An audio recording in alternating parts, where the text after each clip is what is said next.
there. I'm going to fucking walk out. You don't even know the movie that I'm talking about. Big time director. Comedy? Married his daughter. Oh, Woody Allen? It was one of I don't his like when you ones. get ready to say Woody. It's not a good look for you. You know, that's sad. You trying to help me? Trying to be helpful? Dim the lights. Yeah, well, that Give was... that look. I saw that one coming. All right. Phrasing. No helping. No saving.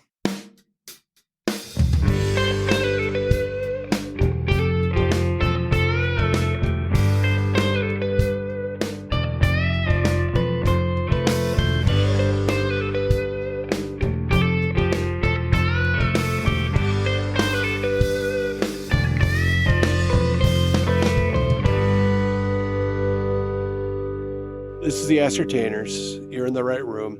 We are recording a second episode of a Friday night, and the previous episode. So this one is going to be like going the old pantry, the old root cellar, or is it root cellar? Anyhow, this is comedy movies part 2. And previous to this, we had 5 people at the table. We had my. Wow. I was trying to figure out how to describe my wife. I was going to say my bride. I was going to say my best friend. I was going to say, oh, then Mark's like, I thought I was your best friend. I'm like, oh, well, you don't, yeah, anyway, you don't do that thing. But anyway, my wife Chris was at the table, my youngest son Alex and his wife Sarah, and they had to come down because they had to pick something up at the house, Alex and Sarah. And so we said, oh, we'll meet at Newt's. It was like a last minute. It's like, well, we're recording tonight, but you come on down and have dinner with us. And we coaxed them into being in on the first comedy movies episode 1. And yeah, so then they left. Chris went to bed. And then Mark and I got into this massive, 20 minutes long political, like the state of politics talk. And there are some people that are really having a hard time, and I feel bad for them. And I trust that you'll be okay. So anyway, but now we're back at it for episode 2. So, I mean, it's a little, my dauber is a little down. So, standard topics are, we typically talk about our sponsor, Newt's. We sometimes do errors and omissions. We do the radio game, and then we get right to the topic with about 4 minutes left. And that's kind of our brand. But tonight, this episode, there's no errors and omissions that I can think of. My only error? Being on the podcast. This show? I'm glad I'm on the podcast. Thanks for asking me. Oh, so many years ago. Oh, hi, I'm Mark. And my partner over here is Jim. Pleased to meet you. So, yeah, this is what we do Friday nights. This is what you do. I wonder what day you're listening. Wow. Oh. Send us an email at TheAscertainers.com. Yes, we're not sure. We think the filter is pretty tight on our email box because no one emails us. So you could be the first. In fact, if you email us with your, the day and time that you listen to us, hopefully. What you're wearing. Well, we know, it goes kind of to that. You could be wearing an Ascertainers t-shirt.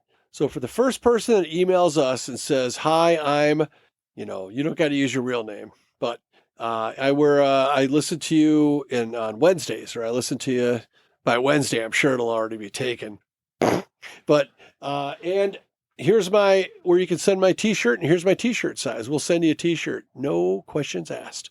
So get on it, unless you've been a guest already, because then you already have one coming to you if you've not already had it delivered to you. I think my brother Jeff needs one. I made some rounds the other day. I got all the neighborhood guys, and you got your fam and peeps. Fiji got theirs. We saw Kayla at Newt's tonight. Oh, we'll talk about Newt's a little bit. Let's do it. So Newt's has been our sponsor, Newt's Apple Valley. Apple Valley's premier hot, juicy burger, ice cold beer, fresh popcorn, semi-reliable pull-tab boxes, neighborhood joint. It's a good place. Very good. It's good. It's family, family friendly, all that good stuff. And you should go. If you've not been to Newt's in Apple Valley, we'd like you to go. We'd like you to tell them that the Ascertainer sent you, and about 10% of the staff will know what that is. But you never know. We didn't sit at the bar tonight. We were in the booth. Yes. So the downside of sitting at the bar is that We love Sarah, don't get me wrong, but we don't get like really, because the servers are busy, right? They're doing their table things. So we back when we started going to Newt's, it was not as busy all the time as it is now. So people would have more time to hang out, shoot the shit. And Kayla was always one of our favorites, and she listens. And so of the 3 people that got T-shirts that work at Newt's, Kayla's one of them. She's OG. God, we owe MJ one too. The TheAscertainers sent her a baby shower gift. We don't have little kid sizes, so we can't send the baby one. Well, that small's pretty small, though. Very small. Like maybe in a few months. So yeah, Newt's. It's got everything you want, really. But I think you should give it a try. And as you'll find out, there's other restaurants in that little fucking business complex that they're in that maybe you're like, oh, well, I like that better than Newt's. But at least you tried Newt's. Please try Newt's for Mark. Yes. Not for me. I could care less. I think you're gonna like Newt's. You're not just gonna try it, you're gonna commit to it. So, all right. Gonna go to Newt's? Yep. Okay, cool. Arizona missions? Thought of any? I'm giving you another chance. Well, I can't cover those because it was a lot of talk about comedy movies that we're going to hit later. True. So I'll hit you up. You already have from the episode that we just did? Well, things that you said. Oh, that's not an error or omission. That's just me being stupid. That's general content. Every week. Yep. People are used to it. Some people addicted. Like when you get addicted to like eating clay or dirt. Playdough? It's a thing. You ever eat Playdough? I haven't. I know what it tastes like. And I would say I ate a lot of it, but I've had it in my mouth.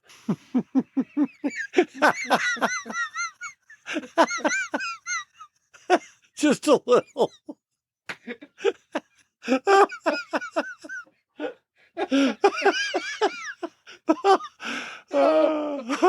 haven't one of these in a while.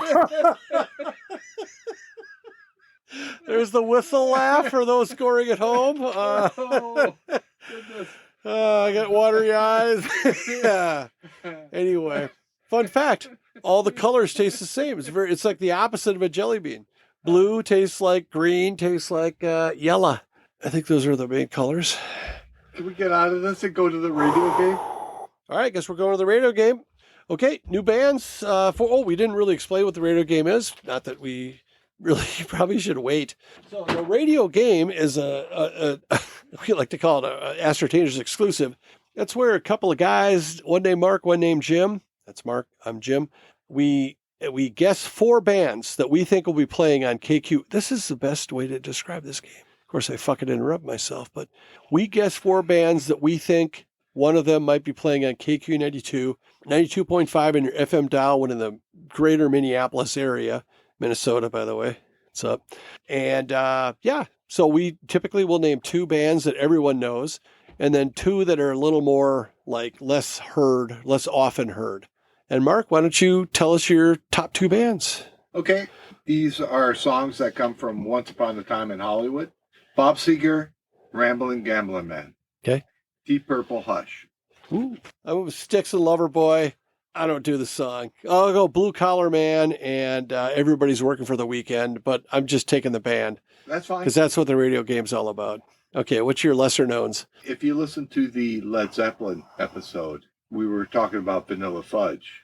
I don't know if we talked about him on the episode. We talked about him on the car ride home. I remember. It's They only did covers. How about that? So that song that I'm familiar with that was later covered by somebody else was actually covered by... On. Yeah.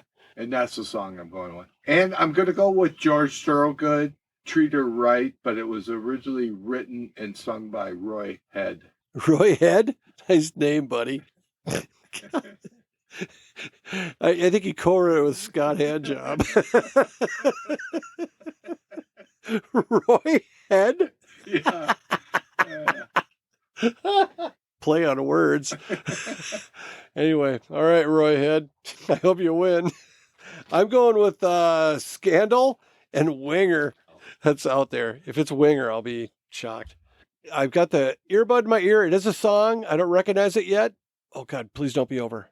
It's REM. It's The End of the World as We Know It. In this week, Michael Shannon, the actor, he brought to First Avenue an REM tribute band. I think I saw an ad. I follow our First Dab on Facebook. But people say it's a phenomenal show. He's just phenomenal at singing REM songs. And he brings in like a all-star band. Mm-hmm. Like, what do you think about REM? When they came out, what'd you think of them? I've never cared for them. No kidding. Well, actually, also no surprise. Because you don't like good music. I loved REM. I thought they had just the right amount of effort. I mean, they were trying hard, but not too hard. And they were fun, musically proficient. And their bass player is way better than I thought. Now when I listen to them, I'm like, wow, I think it's Mike Mills. I don't think I ever gave him the credit. Geddy Lee ruined me for other bass players. But they got some pretty spicy bass lines, if that's a correct, appropriate adjective for a bass line. The song that I put on the Led Zeppelin episode by Pete Townsend, it's on a Pete Townsend album called Rough Mix. And the song was, what is the second song? Can you remind me? I don't have it. Ah, shit. Well, I can do it on my phone. Anyway, you said, it sounds so much like Rod Stewart. It sounds like the Faces. I thought it sounded like Grateful Dead. That's the first thing I thought before I thought, because Ronnie Lane sang in either the Faces or the Small Faces or both. I thought it was just the Faces. He's sang for, because I think Rod Stewart sang in Faces. He might have sang in Small. No, wait. Yeah, it's tough. Faces was first, and then Small Faces, or was it the other way? This is like our Grand Funk and the other one, Dilemma. What was the other one? Fuck. Go back and listen to early episodes. It's probably titled that. Who sang Brother Louie? I thought that was Small Faces. You know that song? Louie, Louie, Louie, Louie. Fuck. Not even close. Stories. Brother Louie's Stories had nothing to do with the Faces. I'll shush on that whole topic. I'm over my head, and it sure feels fine. Any Fleetwood Mac fans are just losing their mind right now. I'm over my head. I feel okay. Okie dokie. Radio game is over. We're going to talk about comedy movies. Let's do this. Let's refresh people with our top 5 movies to show you that we had no similarities, not even close, as to our top 5 movies. So what I did, when Mark broached the topic, fucking broacher, I thought, like, okay, best comedy movies like of a decade, or give me a subset. He's like, nope, all of them. I'm like, oh shit, it's very difficult. So it was painful for me to pick 5. So I did come up with 5. Before that, though, I thought of all the different, there's different eras of movies, which I'm happy to share with you. There's different franchises of movies, which goes against this fact that sequels are typically horrible, and especially with comedies. There's different directors that put out really funny movies. And then I got all these different actors that are associated with really funny movies. So I'm like, maybe we could just talk about that kind of stuff. And Mark's like, nope, I got 5. You got to come up with 5. So I came up with 5. We're texting, and I'm a terrible texter. If he had called me, we could have discussed this like adults. I don't have a phone. But I never said no. I just gave him... Oh, he said, no way. He didn't say nope. No, I'm kidding. I'm fucking with you. I think I do say nope. I don't think so. Well, I'll put it in my vocabulary more often. Please do. The world needs more nope. It's like ope, except worse, shockingly. All right. My top 5. Can I list my top 5 from the first episode?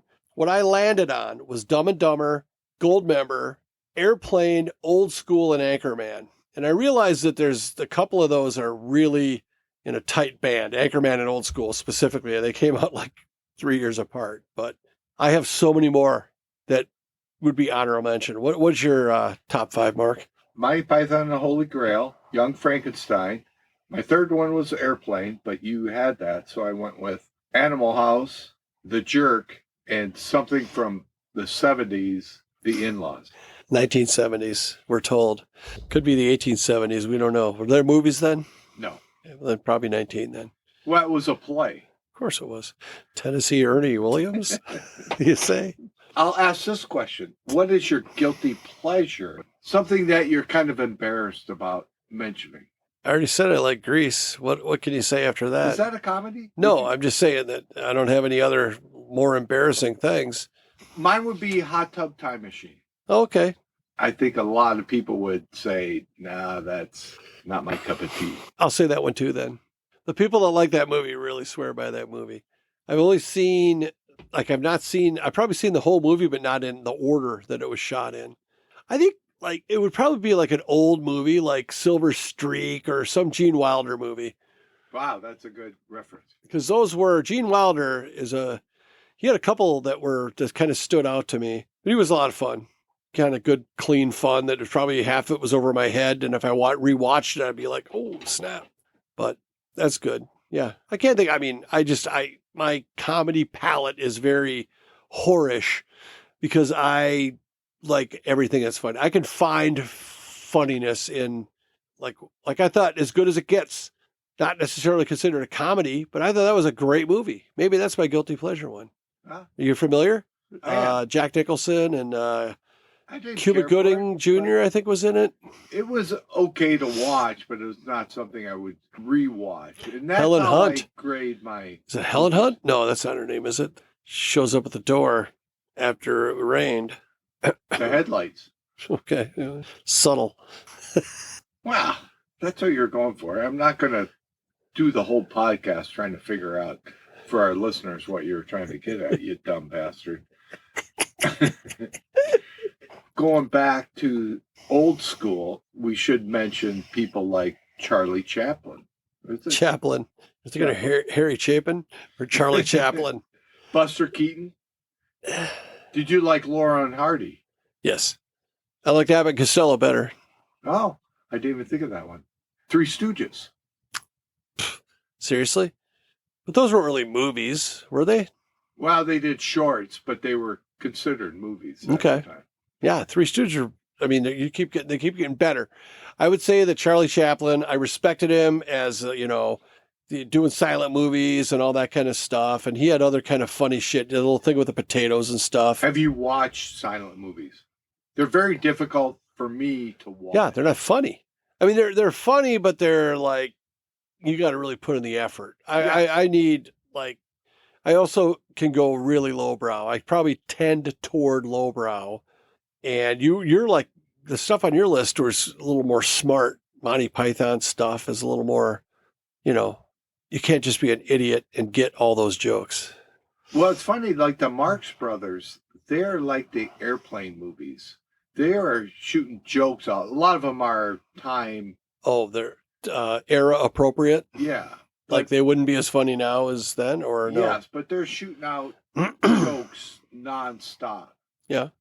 That's some really funny stuff. I just don't, I'm not trying to take anything away from the Marx Brothers. I just I don't think I've ever watched a whole Marx Brothers movie. The one on the ship. And then, is it Harpo that plays the harp? Man, he's like He plays he has a horn. Or does he also play the actual harp? He plays the actual harp. Oh, I didn't know that. He would do it in the movies. And most good comedies do have a harp solo, so yeah. See. I never was much for the harp, but man, that was beautiful the way he played it. We put that on your tombstone. Was never much for the harp. Mark. Here lies Mark. Not a harp guy. Huh. Good news is they have a lot of those in inventory at the tombstone shop. Well, without these people, we wouldn't have the comedies today. It's possible. So people are standing on the shoulders of those people. Yeah. What about, did we say Abbott Costello yet? They were funny. Who's on first? Who? That's one of the greatest. Okay, old movies getting up then. I was going to say that the first thing I thought about were the different eras of my life. So there was like the high school. I grew up in a good time for good comedies. So like my high school to college had Caddyshack and Fletch and Stripes and Trading Places and Vacation. It just loaded. If anyone thinks I'm funny now, I guarantee I got a lot of that from like the albums, the Steve Martin, George Carlin, Robin Williams shit I would listen to on the turntable. And then also the movies were so effing Ghostbusters. how about when you were in middle school era? Yeah, those are the Like ones I'm talking about. Bananas. See, I never Sleeper. watched. I don't think I watched any Woody Allen movies ever, and I don't know why.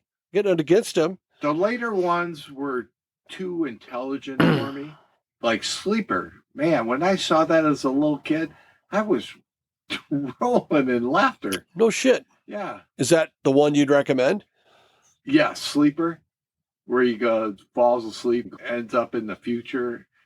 And Woody Allen is funny. The way his delivery is good. But like Annie Hall, it's just too smart. Okay.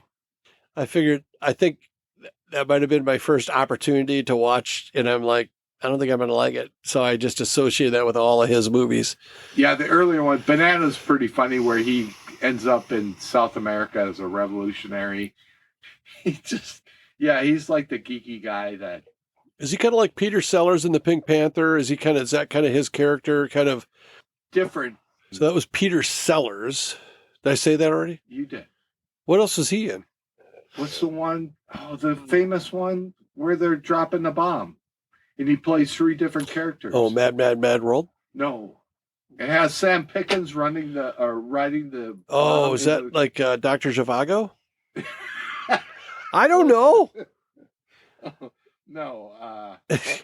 God, it's a great Rosemary's movie. Baby? I don't know shit about the movies you watch. It's not one of the ones that I just said. No. It's Dr. Zhivago. That is not. I can tell you right now that Slim Pickens thing, what is he on? He's on a top of a building? He's on a nuclear warhead that they dropped. So he's riding the bomb. Riding the bomb with a cowboy hat. Yeah, that's a very iconic image, I believe. Mark's looking it up on his smartphone. The Apple iPhone 0.5. It'll be a minute. Mark doesn't trust the... Dr. Strangelove. What did I say? Dr. Zhivago, same fucking thing. It had doctor in it. I was half right. I got 50% of the words right. Dr. Strangelove, but there's more to the title. Yeah, it's like a whole paragraph after it. Or How I Learned to Stop Worrying and Love the Bomb. Okay, it's a great... And George C. Scott's in it. He's great. You don't think of him as a comedian. I would sooner watch that than any Woody Allen movie. So that sounds kind of like...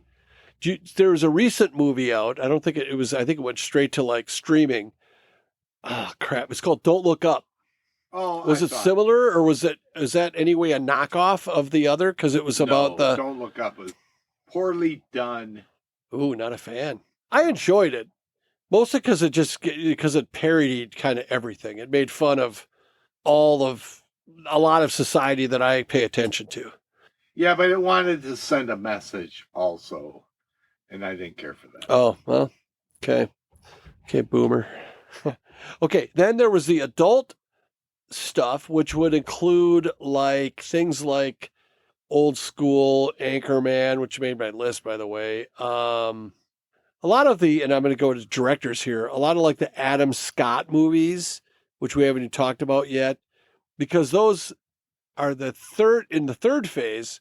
So my high school, like developmental years, a lot of great movies. When I consider adult before kids started recommending movies to me, pretty thin bar. A lot of Will Ferrell, Adam Sandler stuff. Adam Sandler got no mention. I think Alex might have mentioned one. Like the Happy Gilmores and the fucking Mr. Deeds. I never thought Billy Madison was funny. I think I'm in the minority there, but I thought that was just unwatchable. So, even though Norm's in it. Happy Gilmore is okay. It's funny. I think Bob Barker stole the show. Other than that, I don't think Carl Weathers. A great movie. Not a fan? No, I liked it, but I don't think it's a great comedy that should be on anybody's list. Do you think it's Adam Sandler's best? And I'm trying to think of any other ones right now. What's the one where he adopts a kid? Daddy, Big Daddy. I think it's just Big Daddy, not Daddy, Big Daddy. You're used to hearing that, though, aren't you? From you. Mr. Deeds, I think was... No, that wasn't... He's got you ever notice he's got like the same 5 people in every movie? Yeah. I think it's awesome. It's like his crew. Steve Buscemi. Rob Schneider. Oh, Waterboy was pretty good. Waterboy was good. And then it had Hank Winkler in it. Who is a great comedian? Who? Henry Winkler. Oh, yeah, for sure. Never really made any, other than Lords of Flatbush, did he do any? Oh, he was in, Click. I cried like a baby in that movie. Really? You know what I'm talking about? I wasn't very... Oh, when he's talking to, when he's kind of, he had the ability to kind of rewind his life, and then he could pause on moments. And when he's talking to his dad, Henry Winkler, I melted. I guess I wasn't invested in the movie enough to pay attention. So I could say that movie was more of a dramedy, because it really was, it wasn't like a slapstick, like a funny movie like the average Adam Sandler movie. You all right? I think so. It had whoever the female lead was pretty funny, if you know what I'm talking about. Funny in the kind of way where it feels funny, like I'm climbing the rope in gym class. Anyway, I think her name was Kate Beckinsdale, and call me. Anyway, Kate, you can reach us at TheAscertainers@gmail.com. You get a T-shirt. Send your T-shirt size or just one of your T-shirts. Anyway, it'll be fine. So then the third era then is the shit that my kids have turned me on to, and they've been a great source of some pretty funny shit. So they got me into, and I'm surprised this isn't on my list. I'm actually 5 is just so hard. A movie called Superbad, which has Jonah Hill, Michael Cera. I think those are really the two main guys. I can't think of the one guy's name that plays McLovin. Probably everybody's seen little clips of this movie. It's a very funny movie. Have you seen? I have seen, and I enjoyed it. A better version of all those guys is This Is the End. Same director, I believe. And that one is fantastic. Yes. Yeah, is that the New Year's Eve party where, I mean, it just starts off funny because that thing is like there's certain movies that always have the same guys in it. And then there's another like franchise of movies that have, like this had like the James Franco, and like this is like blended the Pineapple Express guys with the Superbad guys. Wasn't James Franco in it? Wasn't he the one that had a problem with Jay Baruchel at the beginning? Like, it's, hey, Jay's in town.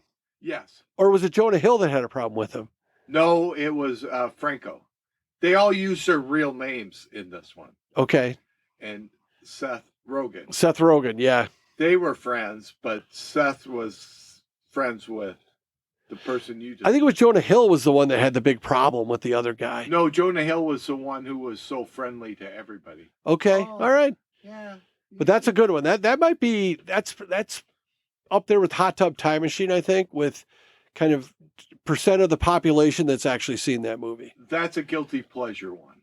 Yeah, well, it's pretty fucking funny. Michael Cera, who stole my phone? It's got a little bit of everything. Oh, the best part about that is because prior to that, Michael Cera was, like, oh, this guy's America's sweetheart and shit. And then he gets a little agitated in this one. We'll just put it that way. Close the door.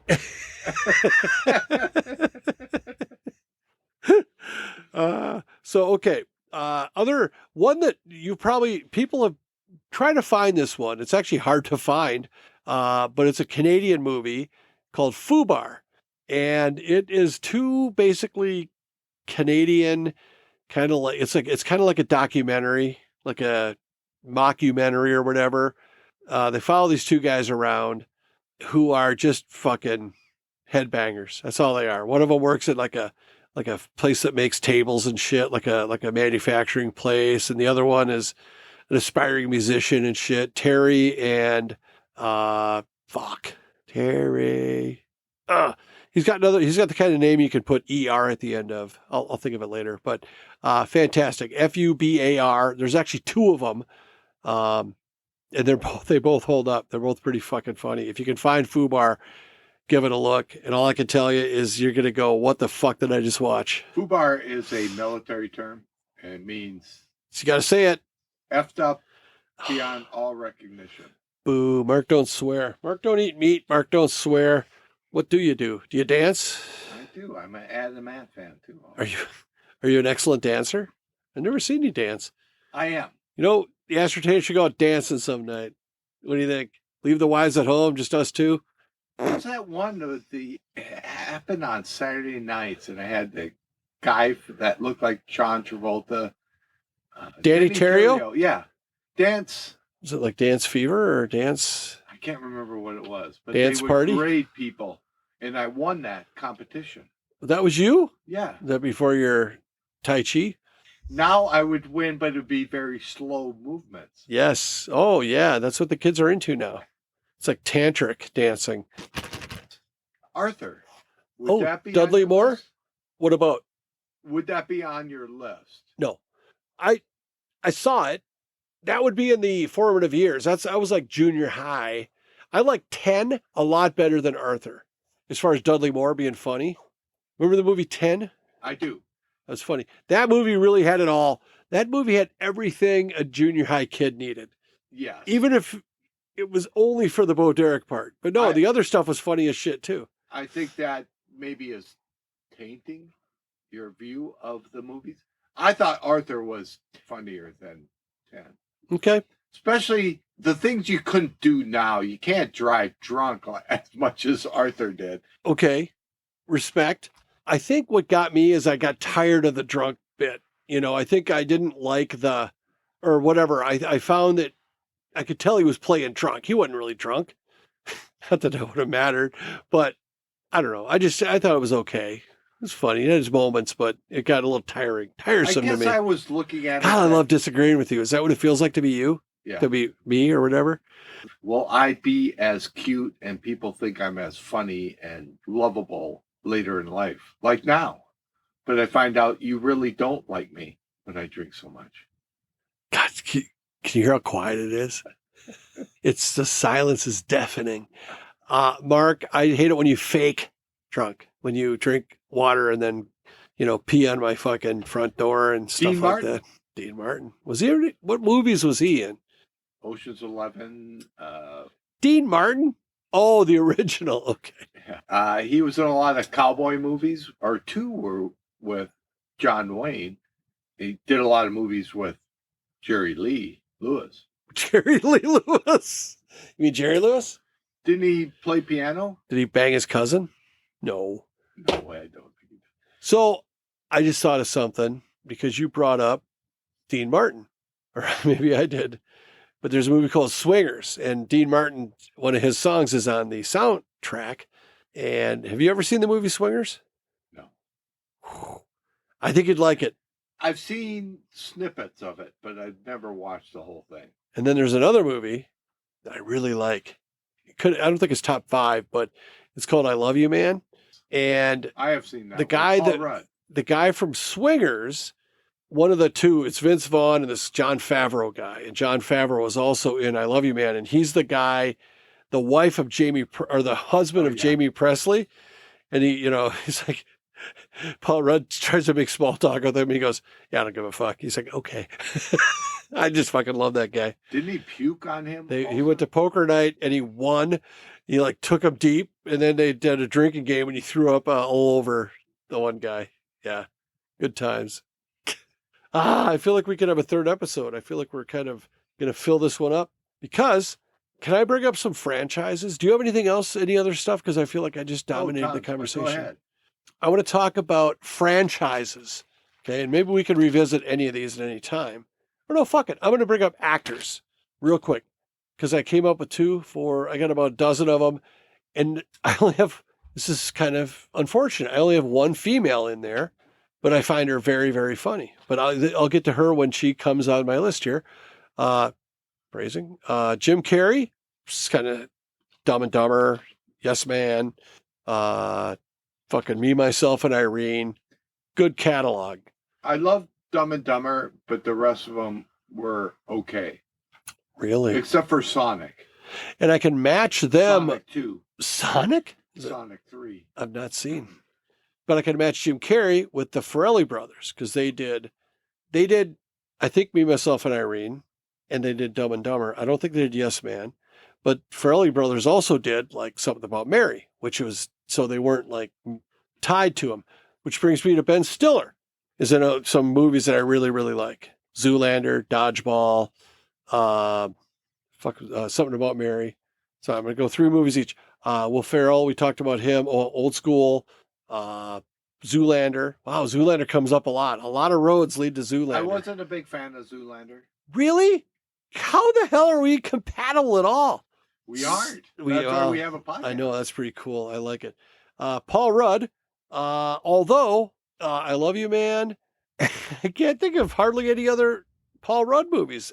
He was in the one with Jennifer Aniston where they're in like a commune, Utopia or something. No, that wasn't it. That's a series.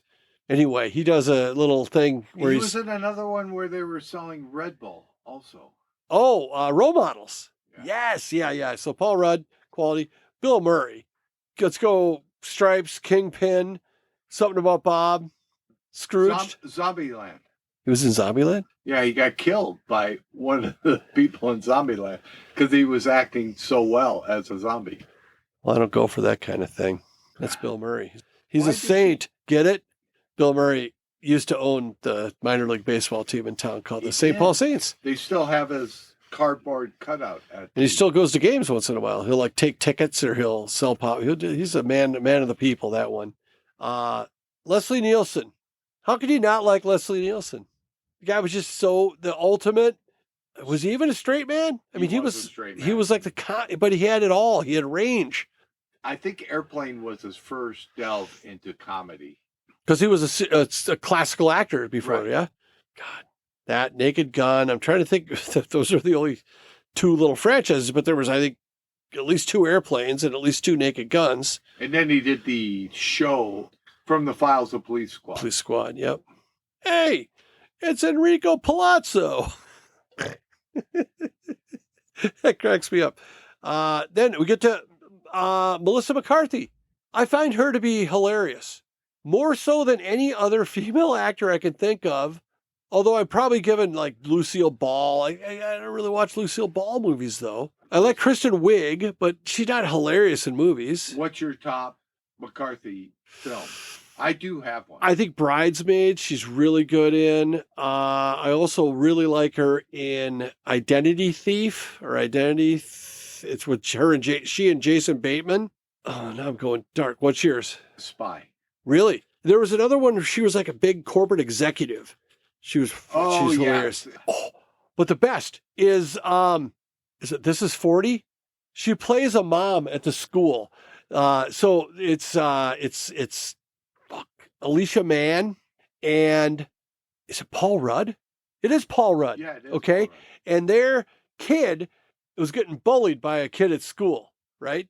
So Leslie Mann shows up at school and she's like kind of hormonal and Leslie Mann could be on this list because I find her equally as funny as Melissa McCarthy, but she finds this kid and the kid he's got a unique look and she just fucking tears into him and then she calls him a Tom Petty looking motherfucker.